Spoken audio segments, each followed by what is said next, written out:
सबसे पहले हमारे भगवान बुद्ध जी को हमारा नमन, और जिन्होंने मुझे ज्ञान सिखाया उन मेरे परम पूजनीय गुरुवर को मेरा नमन। नमो बुद्धाय।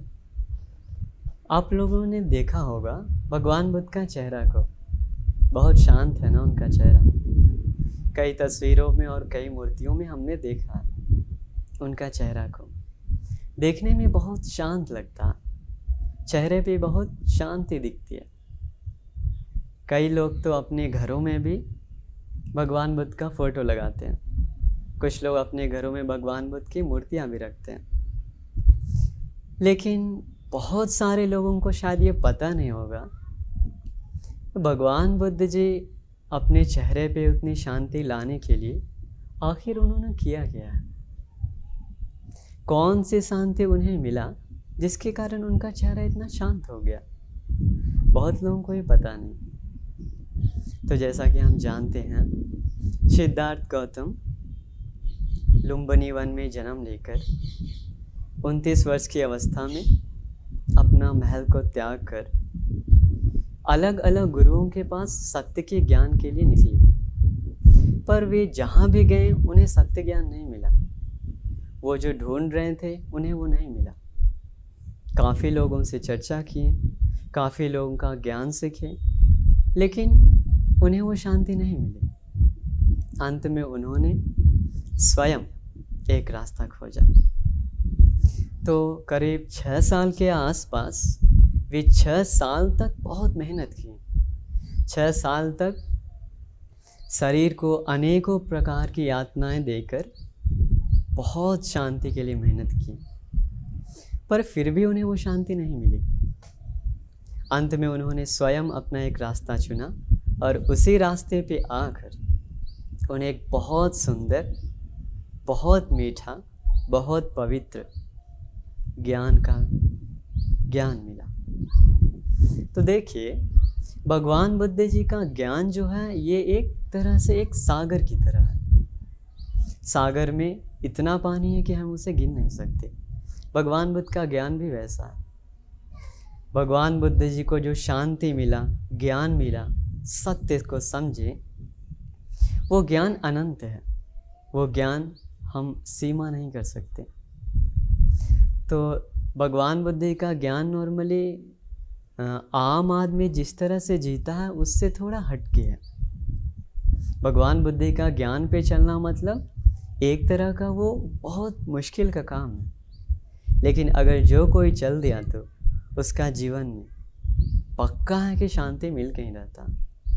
तो आज हम लोग उनके ज्ञान के सागर में से ऐसे 7 सत्य के बारे में चर्चा करेंगे जो उन्होंने प्राप्त किया।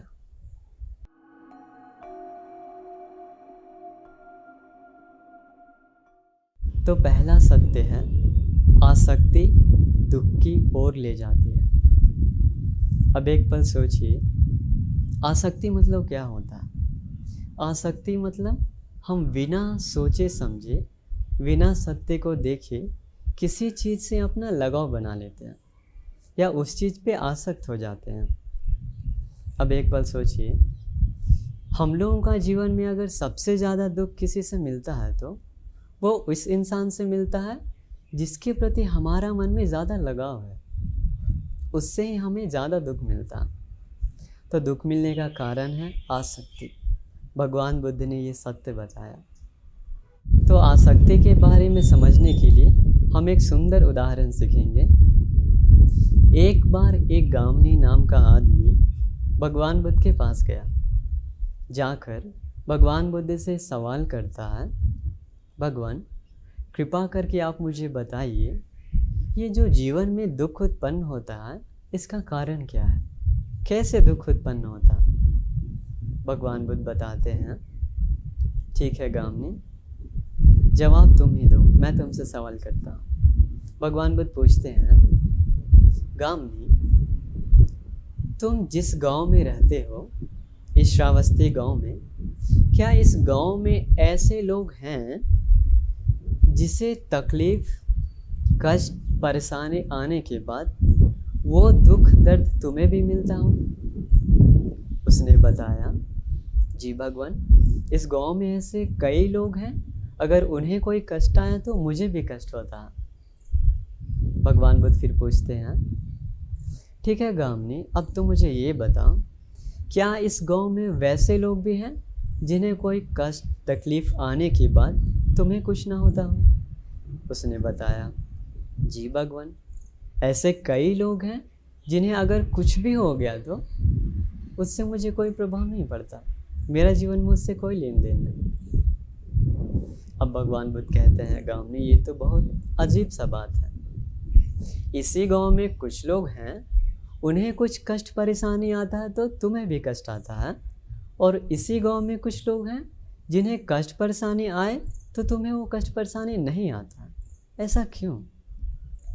गामनी कहता है, भगवान, जिस लोगों के चलते मुझे कष्ट आता है उन लोगों के प्रति मेरे मन में प्रेम है, उनके प्रति मेरे मन में लगाव है, मैं उन पर आसक्त हूँ। भगवान बुद्ध जी कहते हैं, इसीलिए गामनी, तुम समझ लो, दुख उत्पन्न होने का कारण आसक्ति है, लगाव है, प्रेम है। इसके बाद गामनी भगवान बुद्ध जी को कहता है, भगवान बिल्कुल सच है, भगवान बुद्ध जी बिल्कुल सच है। भगवान बुद्ध जी, मेरा एक बेटा है जो हॉस्टल में पढ़ाई करता है। अपने बेटे का समाचार लेने के लिए मैं रोज़ अपने एक आदमी को उसके पास भेजता हूँ।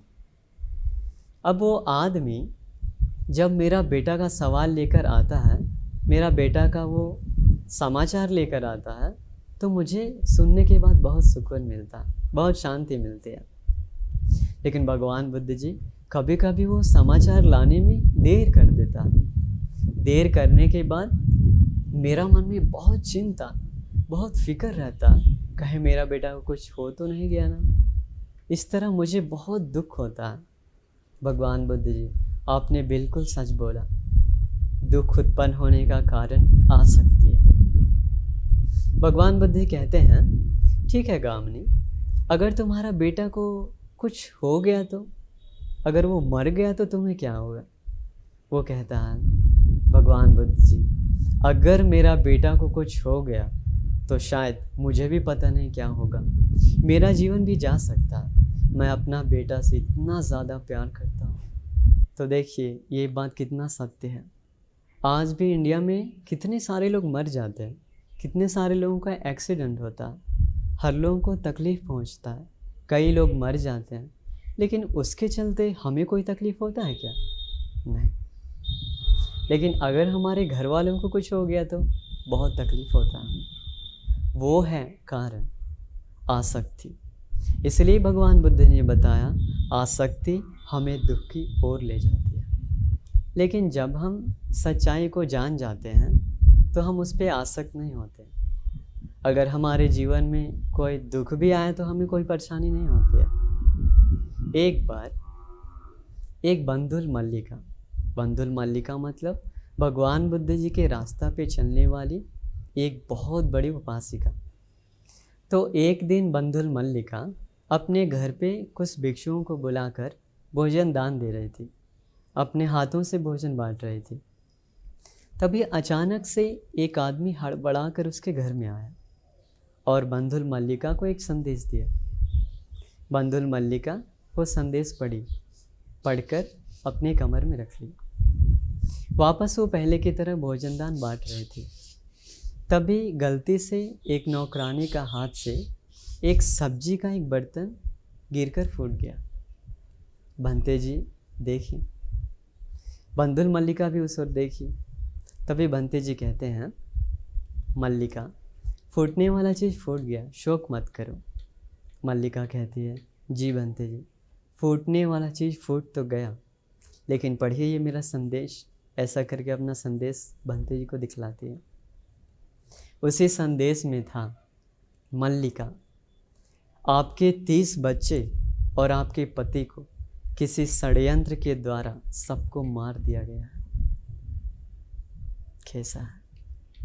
मल्लिका कहती है, भंते जी, जब मेरे 30 बच्चे और मेरे पति को मार दिया गया, फिर भी मेरे मन में कोई व्याकुल नहीं हुआ। फिर भी मेरा मन में कोई बेचैनी नहीं आया। मैं फिर से खुशी खुशी भिक्षुओं को संग दान दे रही थी। देखिए ये लेटर। अब आप सोचिए ये स्त्री का मन कैसा है, कितना मजबूत है। देखिए मन, कोई विचलन नहीं, इतना शांत। इसका मतलब कारण क्या है? बंधुल मल्लिका का मन में किसी भी चीज़ के प्रति कोई लगाव नहीं है, कोई आसक्ति नहीं है, इसलिए उसे कोई दुख नहीं हुआ, कोई विचलन नहीं हुआ। तो एक बार भगवान बुद्ध बहुत सुंदर एक बात कहते हैं। वे कहते हैं बुद्धिमान लोग हर चीज़ के प्रति अपनी आसक्ति को त्याग देते हैं। वे अपनी कामनाओं की पूर्ति के लिए कभी भ्रामक बातें नहीं करते। उनके जीवन में सुख आए या दुख आए, उनसे उन्हें कोई प्रभाव नहीं पड़ता।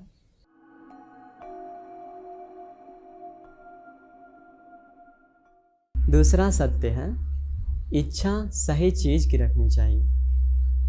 देखिए कितना ये भी बिल्कुल सत्य बात है।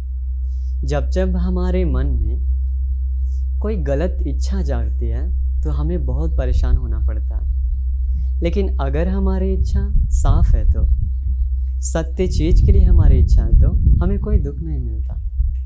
इसलिए इच्छा सही चीज़ की रखनी चाहिए। आम तौर पे हमारे मन में ऐसी इच्छा आती है, अगर हमें किसी चीज़ को पाने की इच्छा है तो वो चीज़ पाने के बाद भी हमें और इच्छा जागती है। तो फिर ऐसा इच्छा का मतलब क्या? क्यों ना हम कोई ऐसा इच्छा उत्पन्न करें जिसे पाने के बाद कभी वो इच्छा दोबारा आए ही ना। इसलिए भगवान बुद्ध जी ने बताया इच्छा सही चीज़ की रखनी चाहिए, नहीं तो हमारे जीवन दुखों से भर जाता है। तो इसके लिए एक बेहद सुंदर उदाहरण है। भगवान बुद्ध जी के समय एक बंते जी थे जिनका नाम था नंद। नंद मतलब भगवान बुद्ध का सौतेला भाई। वो भी बाद में भिक्षु बन गया। तो भिक्षु बनने के बाद वो नंद भिक्षु सही से ध्यान साधना नहीं कर पाता, क्योंकि जब भी वो ध्यान साधना में बैठता है तो मन बहुत विचलित होता है। तो हर भिक्षुओं के पास वो जाकर कहने लगा, सुनिए मुझे चीवर पहनकर रहना बहुत मुश्किल है, मैं ये ब्रह्मचारी जीवन नहीं जी सकता, मुझे बहुत तकलीफ़ है, मुझे घर याद आ रहा। ऐसा बोलने के बाद सारे भिक्षुओं ने मिलकर उसे भगवान बुद्ध के पास ले गए। भगवान बुद्ध जी पूछते हैं, नंद क्यों तुम ये चीवर पहनकर रहना नहीं चाहते, तुम्हें क्या तकलीफ़ है? नंद कहता है, भगवान बुद्ध घर से आते वक्त मुझे मेरी पत्नी ने कहा था नंद तुम जल्दी आना, तो उसका चेहरा मुझे बार बार याद आता है, इसलिए मुझे घर जाने का मन है। मुझे ये चीवर में रहने का कोई मन नहीं, भगवान कृपा करके मुझे घर जाने दीजिए। तो देखिए भगवान बुद्ध जी का प्रज्ञा, भगवान बुद्ध जी अपने ध्यान के बल से उसे दिव्य अप्सराएं दिखाते हैं, 500 दिव्य अप्सराएं। अभी नंद से पूछते हैं, नंद तुम मुझे अब ये बता, ये 500 दिव्य अप्सराएं सुंदर है या तो फिर तुम्हारी पुरानी पत्नी सुंदर है? नंद बनते कहता है, भगवान ये दिव्य अप्सराएं बहुत सुंदर है। भगवान मेरी पत्नी तो इसके सामने एक जली हुई बंदरी सी दिखती है। भगवान इसके सुंदरता के सामने मेरी पत्नी बहुत तुच्छ है। ये दिव्य अप्सराएं काफ़ी सुंदर है। भगवान बुद्ध कहते हैं, नंद मैं तुम्हें वादा करता हूँ, अगर तुम सही से ध्यान साधना किए, तुम मन लगाकर चीवर में रहे, तो मैं तुम्हें ऐसे 500 दिव्य अप्सराएं दूंगा। मैं तुम्हें वादा करता हूँ, भगवान बुद्ध ने बताया। अब ये सुनकर नंद भिक्षु बहुत खुश हुआ। वो सोचा भगवान बुद्ध मुझे 500 दिव्य अप्सराएं देंगे, मैं ज़रूर ध्यान साधना करूँगा। अब वो बहुत खुशी खुशी ध्यान साधना करने लगा। अभी पेड़ के नीचे बैठकर अपनी कुटिया में जाकर खुशी खुशी ध्यान साधना करता है। लेकिन ये बात पूरा आश्रम में फैल गया कि नंद भिक्षु जो ध्यान कर रहा वो 500 दिव्य अप्सराओं को पाने की चाहत से कर रहा है। अभी ये बात सुनाई दिया नंद को। नंद को ये बात सुनने के बाद बहुत शर्म लगा। हर जगह आश्रम में बस वही चर्चा चल रहा, नंद भिक्षु ध्यान साधना कर रहा, 500 अप्सराएं पाने के लिए। नंद को सुनकर बहुत बुरा लगा। अब वो सोचा, नहीं, ये इतना मैं नीच हो गया क्या? ध्यान साधना कोई करता है सत्य को पाने के लिए, मैं अप्सराओं को पाने के लिए ऐसा क्यों ध्यान करूं? नहीं चाहे मुझे दिव्य अप्सरा। ऐसा अधिष्ठान लेकर, संकल्प लेकर वो खुशी से, शांति मन से पेड़ के नीचे बैठकर ध्यान साधना करने लगा। ध्यान साधना करते करते उसका मन शांत हो गया और उसी दिन वो सारे दुखों को ख़त्म कर लिया। इसका मतलब उनके मन में जो लोभ, क्रोध, मोह था वो हमेशा हमेशा के लिए ख़त्म हो गया। अब उसका मन में वो चीज़ नहीं है। अगला दिन हुआ, वो भगवान बुद्ध के पास गया। जाकर कहता, भगवान, आपने जो मुझे वादा किया था भगवान बुद्ध 500 दिव्य अप्सरा देने का, उससे मैं आपको मुक्त करने आया हूँ। भगवान बुद्ध कहते हैं, नंद, मुझे पता है, मैंने अपने मन से तुम्हारे मन को देखा, तुम्हारे मन में कोई गंदगी नहीं है। जिस समय तुम अपने सारे गंदगियों को दूर कर दिए, उसी समय मैं भी उस वादा से मुक्त हो गया। इसलिए नंद, तथागत वादा से मुक्त हो चुके हैं। तो देखिए, यहाँ पे हम देख सकते हैं कि नंद बंते जी को जो इच्छा था वो गलत चीज़ के प्रति इच्छा था, लेकिन भगवान बुद्ध जी का प्रज्ञा के कारण उनका इच्छा को सही रूप में बदल दिए। तो सब कुछ भगवान बुद्ध जी ने किया। तो हम लोग भी अगर हमारे मन में गलत इच्छाएं हैं तो कोई फ़ायदा नहीं। बार बार अगर वो चीज़ हम पा भी लिए तो हमारी इच्छा ख़त्म नहीं होती है, बस सिर्फ़ और सिर्फ दुख ही बढ़ता है। इसलिए इच्छा हमें ऐसी चीज़ की रखनी चाहिए जो चीज़ पाने के बाद हमें कभी भी वो फिर वापस पाने का मन ही ना करे। तो यहाँ पर एक बात हम देख सकते हैं कि हमारे मन में आम इच्छा तब तक आती रहेगी जब तक हम अपने मन को मजबूत नहीं करेंगे। मन अगर हमारा साधारण है, हमारा विचार साधारण है, तो हमारा मन कभी मजबूत नहीं होगा। तो एक बार भगवान बुद्ध कहते हैं, घर का छत अगर सही से नहीं बनाया है तो बारिश होते समय उस घर के अंदर पानी घुस जाता है। वैसे ही जो व्यक्ति अपने मन को ध्यान साधना से, ज्ञान से अपने मन को उन्नति नहीं करता, तो अपने मन को मजबूत नहीं करता, तो उसके मन में भी वासना घुस जाती है।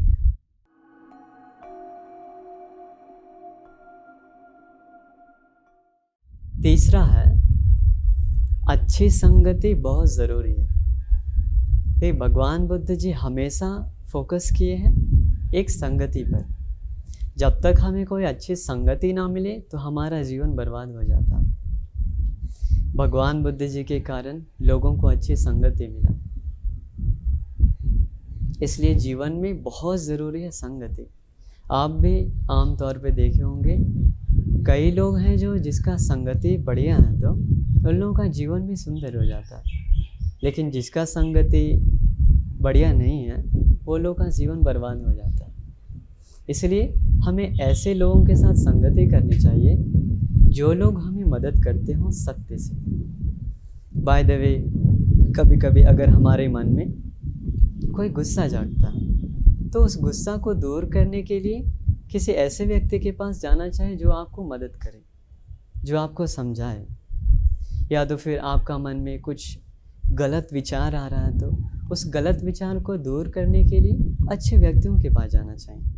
लेकिन अगर हम लोग कोई ख़राब लोगों के साथ रहें तो ये सारा मौका ख़त्म हो जाता है।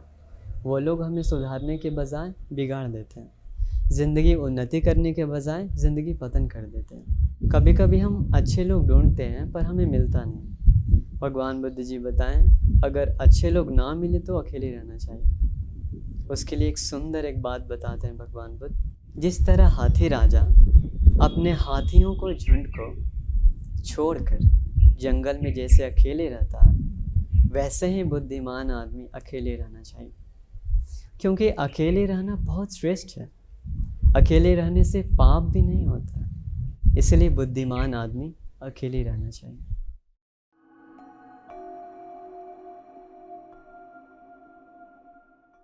चौथा है, भौतिक सुख में सुख कम दुख ज़्यादा है। कितना सत्य है ये भी। देखिए, हम लोग अपना अपना जीवन में देखें तो हर लोग ये भौतिक सुख पाने के लिए कितना मेहनत करते हैं।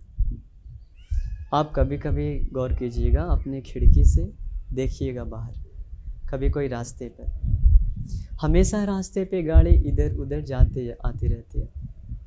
इसका मतलब हर लोग अपने जीवन के पीछे दौड़ते रहते हैं। किस लिए? भौतिक सुख को पाने के लिए। उतना छोड़ दीजिए, हम लोग अपने माँ पिताजी के बारे में सोचेंगे। माँ पिताजी कितने मेहनत करते हैं ये घर बनाने के लिए, ना जाने उन लोगों को कितना तकलीफ़ सहना पड़ा होगा, तब जाकर थोड़ा बहुत सुख मिला है। हर लोगों का जीवन में वैसा है, सभी लोगों का जीवन वैसा। हर लोगों का जीवन हमें ऊपर से दिखता है, बहुत सुख है, बहुत अमीर है, लेकिन वो जो उसके लिए मेहनत किया उसे कोई नहीं देखता।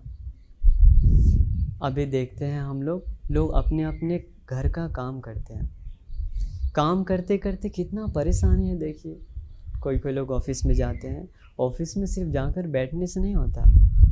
खेत में भी गया तो सिर्फ खेत में बैठने से कुछ नहीं होता, मेहनत करना पड़ता। और उस मेहनत करते समय मन में कितना तकलीफ़ आता है।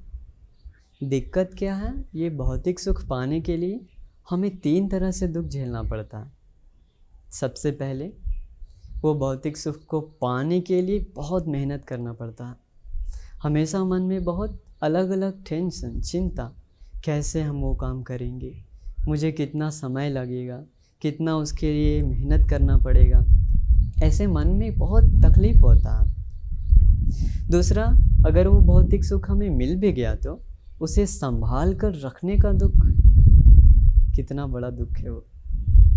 कभी कभी वो हम संभाल भी पाते हैं, लेकिन अंदर से एक और डर रहता है मन में, कहीं ये हमारा सुख संपत्ति हमसे कोई छीन न ले, कहीं हम घाटा में न चले जाएं। वो दुख भी होता है खोने का।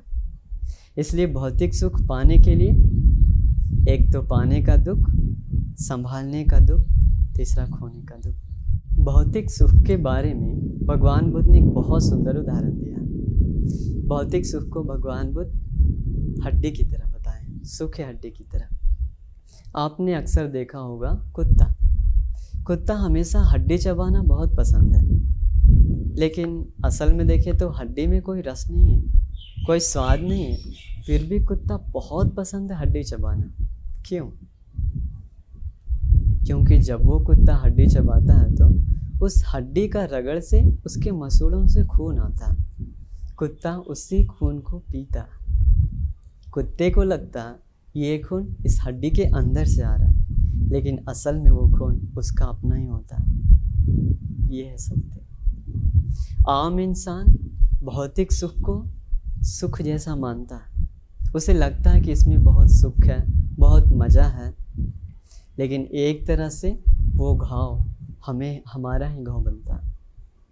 वो हम अपनी इंद्रियों को तृप्त करने के लिए अपने ही शरीर को कष्ट देते हैं।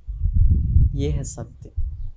अगर कोई ऐसा कहे कि हम अपने सुख को पाने के लिए अपना ही खून पी रहे हैं, तो वो भी कोई गलत बात नहीं है, वो भी सत्य है। देखिए, भगवान बुद्ध ने कितना सत्य बताया। इसीलिए ये भौतिक सुख में सुख कम है, दुख ज़्यादा है। आज भी दुनिया में ऐसे बहुत लोग हैं जो लोग हमेशा कहते रहते हैं, हमें बहुत चिंता है, मेरा जीवन में बहुत दुख है, बहुत स्ट्रेस फील होता है, बहुत परेशानी है जीवन में। ऐसा बोल बोल कर परेशान में रहते हैं, तो परेशानी तो होगा ही ना। जब तक हम सत्य को समझेंगे नहीं, तो परेशानी तो होना आम सा बात है। इसीलिए ये सत्य को समझना चाहिए। इसे समझने के लिए भगवान बुद्ध एक सुंदर बात कहते हैं। भगवान बुद्ध कहते हैं, जो व्यक्ति हमेशा सुखद चीज़ों पे अपना ध्यान आकर्षित करता है, जिसकी इंद्रियां शांत नहीं है, जो भोजन का अर्थ को भी नहीं समझता और जो हमेशा आलसी होता है, मार उसे वैसे ही गिरा देता है जैसे तूफान एक कमज़ोर पेड़ को गिरा देता है।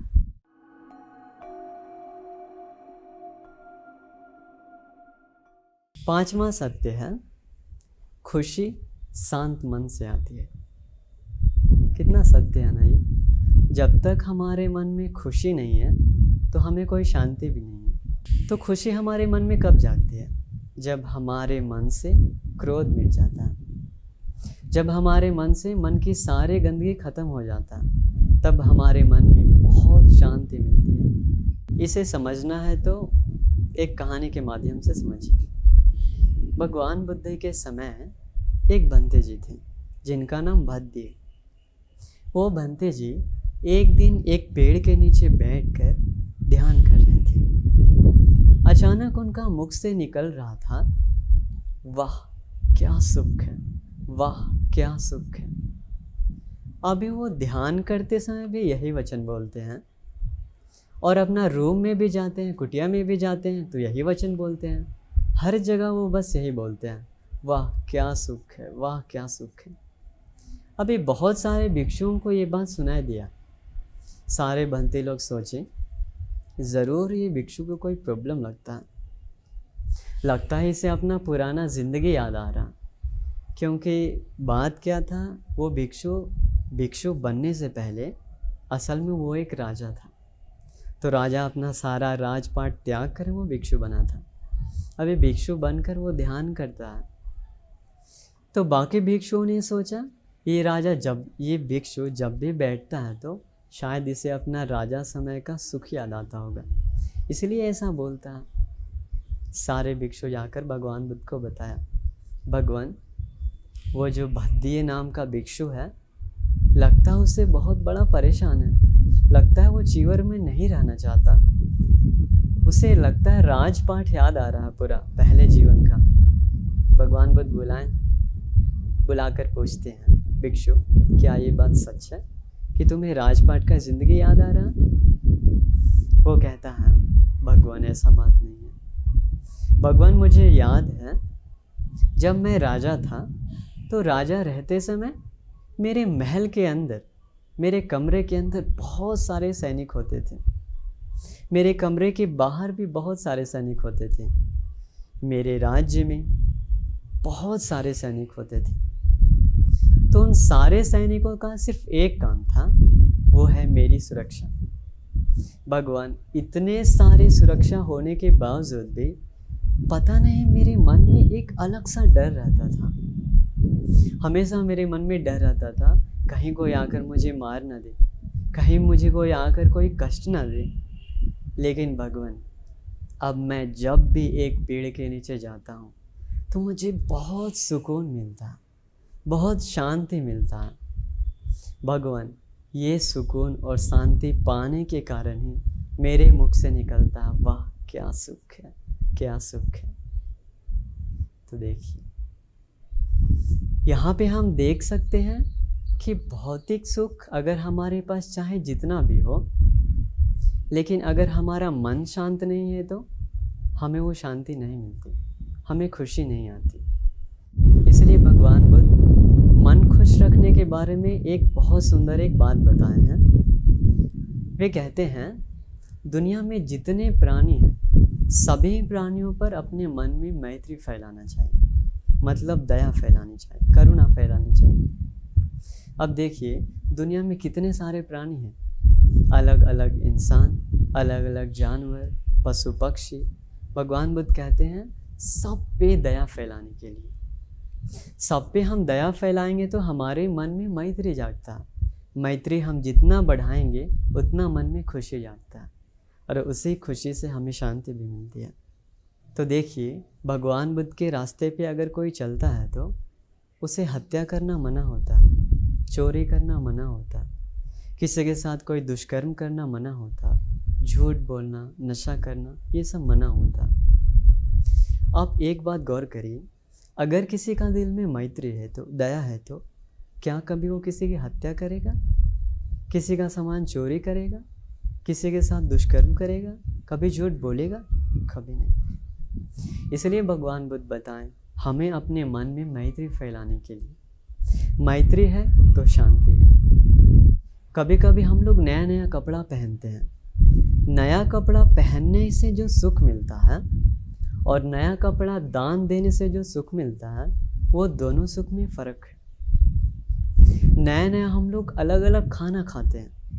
टेस्टी टेस्टी खाना खाने के बाद जो सुख मिलता है और अच्छा अच्छा खाना दान देने के बाद जो सुख मिलता है, वो दोनों सुख में फ़र्क है। कभी कभी दुनिया में कोई कोई लोग हैं, वो लोग दूसरों को सताने के बाद उन लोगों को खुशी मिलता है। लेकिन कोई कोई लोग हैं दूसरों को मदद करके खुश होता है। तो देखिए, ये खुशी दो तरह का, एक खुशी में लोभ है और एक खुशी में मैत्री। तो इसलिए भगवान बुद्ध कहते हैं दान देने के लिए।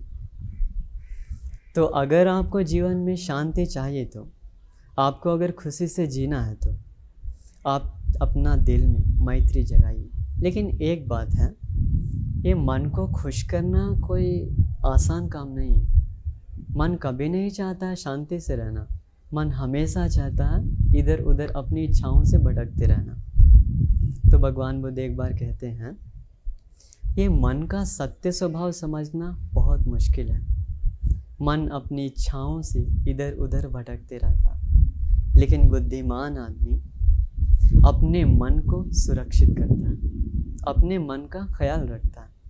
क्योंकि जिसका मन सुरक्षित है, वो सुरक्षित मन से बहुत शांति मिलती है।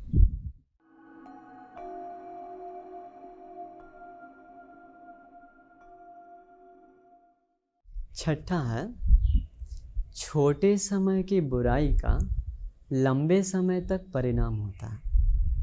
मतलब कर्म के बारे में।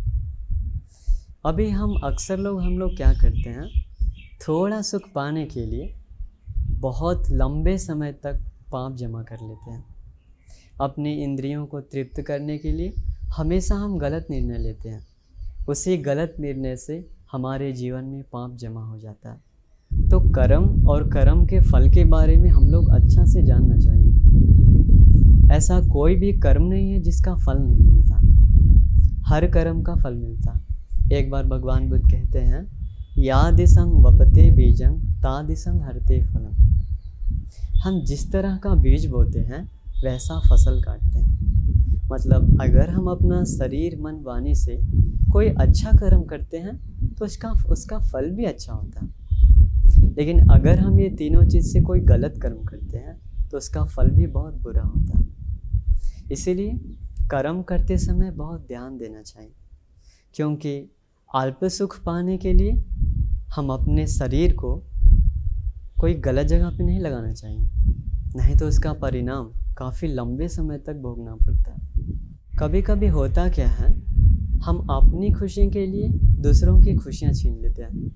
हमें लगता है इससे हमें बहुत सुख मिलेगा, खुशी मिलेगा, लेकिन वो हमारा एक कर्म बन जाता है। कर्म मतलब ऐसा है, एक दिन बहुत सारे लड़के लोग मिलकर एक सांप को बहुत सता रहे थे, मारने जा रहे थे। भगवान बुद्ध ने देखा, भगवान बुद्ध उसके पास गए। भगवान बुद्ध ने पूछा, बच्चों तुम लोग इस सांप को क्यों मार रहे हो, क्यों सता रहे हो? लड़कों ने बताया, भगवान ये सांप है, अगर इसे हम ना मारे तो ये हमें डस लेगा, हम मर जाएंगे इसकी वजह से। भगवान बुद्ध ने बताया, ऐसा मत करो। सारे प्राणी सुख पसंद है, सभी लोग सुख से जीना पसंद है, इसलिए कभी भी अपनी खुशी के लिए दूसरों को तकलीफ मत दो। हर लोग सुख से जीना पसंद करता। देखिए ये बात कितना सत्य है।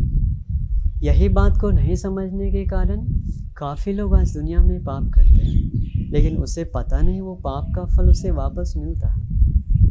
एक बार भगवान बुद्ध कहते हैं, पाप करने वालों को जब तक उसका पाप का फल नहीं मिलता है, तब तक वो पाप कर्म उसे बहुत बढ़िया लगता है, बहुत अच्छा लगता है, बहुत प्यारा लगता है। लेकिन जैसे ही उसका पाप का फल मिलना शुरू होता, तब उसे पता चलता है, तब उसे असलियत समझ में आता है, अरे ये है पाप का फल।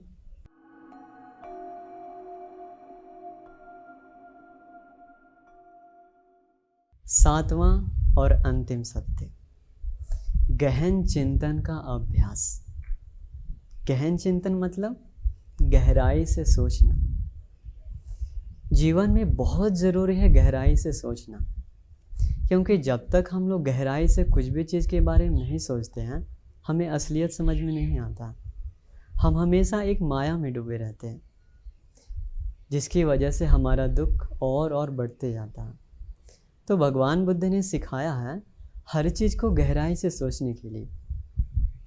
एक दिन भगवान बुद्ध भिक्षुओं से पूछते हैं, भिक्षुओं, क्या आप लोग दुख के बारे में गहराई से सोचते हैं, ज्ञान से चिंतन करते हैं कि दुख क्यों आता है? सारे भिक्षुओं ने जवाब दिया, भगवान, हम जो कुछ भी सुने हैं वो सब आपसे सुने और सीखे हैं, इसलिए इसका अर्थ भी अगर आप ही हमें बताएं तो बहुत कृपा होगी। कृपा करके आप ही हमें इसका उत्तर बताएं। भगवान बुद्ध कहते हैं, भिक्षुओं, गहराई से सोचना मतलब, ज्ञान से सोचना मतलब अपने जीवन में जो दुख है उस दुख के बारे में सोचना। ये दुख क्यों आया, किसकी वजह से आया, जीवन में इतनी तकलीफ़ क्यों है, ये है गहराई से सोचने का एक कारण। अब देखिए हमारे जीवन में कितना दुख है। लोग बीमार पड़ता है, मर जाता है, प्रिय चीज़ से विदा होता है, दुश्मनों का संगत होता है, कितना दुख है। फिर भी हम कभी नहीं सोचते ये दुख होने का कारण क्या है। भगवान बुद्ध ने साफ साफ बताया, ये सारे दुखों का सिर्फ एक कारण है, वो है जन्म। जन्म लेने पर ही ये सारा दुख हमें मिलता है। कितना सत्य है ना। जन्म होने के बाद ही आदमी बीमार पड़ता है, जन्म होने के बाद आदमी मर जाता है। अगर ये जन्म नहीं है तो सब खत्म। ऐसे भगवान बुद्ध गहराई से चिंतन करने के बारे में बताएं। आमतौर पर हमारा ऐसा कोई आदत नहीं है। हमें अगर हम ऐसा करने जाएं तो हमारा मन में बहुत पीड़ा सा लगता है, लेकिन वो गलत है। सत्य को समझने के लिए गहराई तक जाना होता। अब आपने सुना होगा न्यूटन के बारे में। न्यूटन ने क्या किया, पेड़ से जब सेब गिरा तो वो सेब को उठाकर सोचने लगा, ये धरती पे ही क्यों गिरा ये सेब, क्यों ये आसमान में क्यों नहीं गया। उसे पता चल गया कॉज और इफ़ेक्ट। भगवान बुद्ध जी का रास्ता भी वैसा है। भगवान बुद्ध जी का रास्ता में पूरा साफ साफ बताया गया है कारण और प्रभाव के बारे में। दुनिया में कुछ भी हो रहा तो उसका एक कारण है, बिना कारण से कुछ भी नहीं होता। तो दुख का कारण है जन्म। जन्म से फिर भगवान बुद्ध जी और बहुत सुंदर से एक्सप्लेन करते हैं, पूरा दुख का कारण है अविद्या। वो सब कुछ गहराई चिंतन से उनको मिला। आप लोग सुने होंगे पटिच्च समुत्पाद। पटिच्च समुत्पाद मतलब वो है जिंदगी का सत्य, उसके कारण ही हमारा जन्म होता। काफ़ी लोगों को ये कन्फ्यूज़न हो जाता, भगवान बुद्ध जी तो आत्मा को विश्वास नहीं करते थे, तो फिर पुनर्जन्म होता किसका। तो जो व्यक्ति ये पटिच्च समुत्पाद को सही से समझ लेता, उसका ये कन्फ्यूज़न दूर हो जाता। तो पटिच्च समुत्पाद बहुत गहरा चीज़ है, लेकिन सत्य है। इस सत्य को समझने के लिए भगवान बुद्ध तुरंत नहीं समझ गए, और हम लोग भी ऐसे कुछ मिनटों में नहीं समझ सकते हैं। भगवान बुद्ध ये सत्य को समझने के लिए 6 साल से ज़्यादा मेहनत की, अपने तन को जंगलों में सुखाएं, अनेकों प्रकार की यातनाएं समझें, तब उनको ये सत्य मिला। ऐसे हम कुछ मिनटों में ये सत्य को नहीं समझ सकते हैं। इसलिए ये कारण और प्रभाव, ये सब कुछ हम तब समझ सकते हैं जब हम किसी भी चीज़ को गहराई से सोचते हैं, क्योंकि गहराई से सोचने के कारण आपको हर चीज़ का सत्य दिखेगा। उसके ऊपर जो पर्दा होता है मोह का पर्दा, वो मोह का पर्दा भी हट जाता। जब किसी भी चीज़ के सामने से पर्दा हट जाता है तो वो चीज़ हमें साफ साफ और क्लियर दिखाई देता। तो इसे समझने के लिए मैं एक छोटा उदाहरण देता हूँ। एक दिन एक रात एक पति पत्नी में लड़ाई हो गया। पत्नी अपने पति को छोड़कर जाने लगी। उसी रात एक भंते जी एक रास्ते के किनारे एक पेड़ के नीचे बैठकर ध्यान करने जा रहे थे। तभी वो स्त्री उस रास्ते से गुजर रही थी। वो स्त्री बंते जी को देखी, देखकर मुस्कुराई। बंते जी कुछ रिएक्शन नहीं दी। बंते जी बस उसको देखे, मुस्कुरा कर वो स्त्री चली गई। पीछे से आया उसका पति, आकर बंते से पूछता है, बंते जी क्या आपने इस और किसी स्त्री को जाते देखा है? बंते जी कहते हैं, इधर से स्त्री गया या पुरुष गया उसका ख्याल तो मुझे नहीं, पर इतना ज़रूर पता है कि इस रास्ते से एक कोई कंकाल गुजरा है। देखिए, कंकाल। शरीर का सत्य स्वभाव बुद्धिमान लोगों को एक पल में समझ सकता। अभी बंते जी उसको देखी, वो मुस्कुराई, लेकिन फिर भी बंते जी उसका जो रूप का सौंदर्य है वो अपने मन में नहीं ली। वो उसका असलियत देखी। क्या है ये शरीर? एक कंकाल। हमारा शरीर भी वैसा। दुनिया में जितने लोग हैं सारे लोगों का शरीर सिर्फ कंकाल है, लेकिन ऊपर से एक पर्दा है सुंदरता का। उसी सत्य को समझने के लिए हमें मेहनत करना चाहिए, और वो सारा चीज़ हम तब समझ सकते हैं जब गहराई से कुछ भी सोचते हैं। तो ये था 7वां सत्य, गहन चिंतन का अभ्यास करना। भगवान बुद्ध जी में ये गुण बहुत विशेष था। भगवान बुद्ध इतना गहन चिंतन करने के कारण ही दुनिया का सत्य उनको मिला। तो इसीलिए गहन चिंतन का अभ्यास करना चाहिए। तो आज हम भगवान बुद्ध जी का 7 सत्य के बारे में सीखें। एक बार मैं आपको ये रिवाइज करवा देता हूँ। पहला है, आसक्ति दुख की ओर ले जाती है। दूसरा, इच्छा सही चीज़ की रखनी चाहिए। तीसरा, अच्छी संगति होना बहुत ज़रूरी है। चौथा, भौतिक सुख में सुख कम पर दुख ज़्यादा है। 5वां, खुशी शांत मन से आती है। 6ठा, छोटे समय के बुराई का लंबे समय तक परिणाम होता है। 7वां, गहन चिंतन का अभ्यास करना। तो ये 7 सत्य हमारे जीवन में बहुत ज़रूरी है। तो भगवान बुद्ध जी का चेहरा इतना शांत और सुंदर होने का कोई और वजह नहीं है। इतने अच्छे अच्छे सत्य को भी जानते थे। उनके मन में सत्य का भंडार था, इसलिए उनका चेहरा उतना शांत और सुंदर है। इसलिए आप भी अगर भगवान बुद्ध जी का शांति के रास्ते पे चलना चाहते हैं तो उनका शांति संदेश को समझिए। उनके शांति संदेश को समझकर उसके अनुसार अपना जीवन बनाइए। नमो बुद्धाय।